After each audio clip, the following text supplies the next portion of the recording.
নমস্কার বন্ধুরা, আমরা সকলেই জানি হনুমান শক্তি, ভক্তি এবং বুদ্ধির প্রতীক।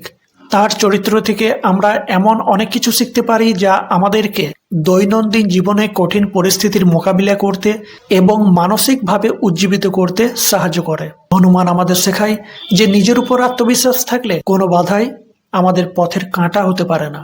যখন বানর সেনা সমুদ্রের বিশালতা দেখে হতাশ হয়ে পড়েছিল, তখন জম্বুবান হনুমানকে তার সুপ্ত শক্তির কথা মনে করিয়ে দেন। এরপর হনুমান এক লাফে শত যোজন সমুদ্র পার করে লঙ্কায় পৌঁছান। এখান থেকে হনুমান আমাদের শেখান যে নিজের উপর আত্মবিশ্বাস থাকলে অসম্ভবকেও সম্ভব করা যায়। তার জন্য দরকার প্রবল ইচ্ছাশক্তি এবং অদম্য সাহস। অসীম ক্ষমতার অধিকারী হয়েও কিভাবে মাটির কাছাকাছি থাকতে হয় তার সেরা উদাহরণ আমাদের হনুমান। লঙ্কায় একা হাতে রাবণের গর্ব চূর্ণ করা, স্বর্ণলঙ্কা ভস্মীভূত করা, মাতা সীতার খোঁজ নিয়ে আসার মতন অসাধ্য সাধন করার পরেও তিনি ফিরে এসে রামের কাছে কোনো কৃতিত্ব কিন্তু দাবি করেননি, বরং সবসময় তিনি নিজেকে রামের সেবক হিসেবে পরিচয় দিয়েছেন। এখান থেকে আমরা শিখতে পারি ক্ষমতা মানুষকে অহংকারী করে তোলে আর বিনয় মানুষকে মহৎ করে তোলে। পরিস্থিতি সবসময় আমাদের অনুকূলে থাকে না। হনুমান আমাদের শিখিয়েছেন পরিস্থিতি অনুযায়ী নিজেকে কিভাবে পরিবর্তন করতে হয়।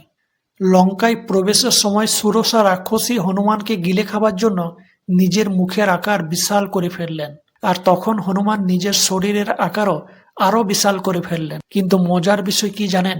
পরের মুহূর্তে হনুমান তার শরীরকে অতি দ্রুত অতি ক্ষুদ্র করে ফেললেন এবং সুরসা রাক্ষসীর মুখের ভিতর ঢুকে কান হয়ে বেরিয়ে এলেন। এই কাহিনী থেকে হনুমান আমাদের শেখায় যে সফলতার জন্য সবসময় জেদি হলে চলে না, কখনো কৌশলী হতে হয়, আবার কখনো সাহসের সাথে তার মোকাবিলা করতে হয়। রামচন্দ্র হনুমানকে লঙ্কায় পাঠিয়েছিলেন সীতামাতার খোঁজ নেবার জন্য।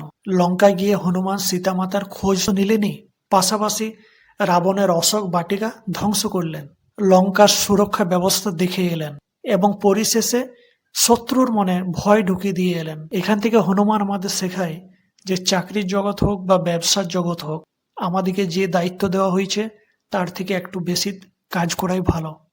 একেই বলা হয় প্রো অ্যাক্টিভিটি, যা আমাদেরকে অন্যদের থেকে এগিয়ে রাখবে। আপনাদের এই ভিডিওটা কেমন লাগলো কমেন্ট করে অবশ্যই জানাবেন, আর ভিডিওটা ভালো লাগলে কমেন্ট বক্সে জয় শ্রীরাম অবশ্যই লিখবেন।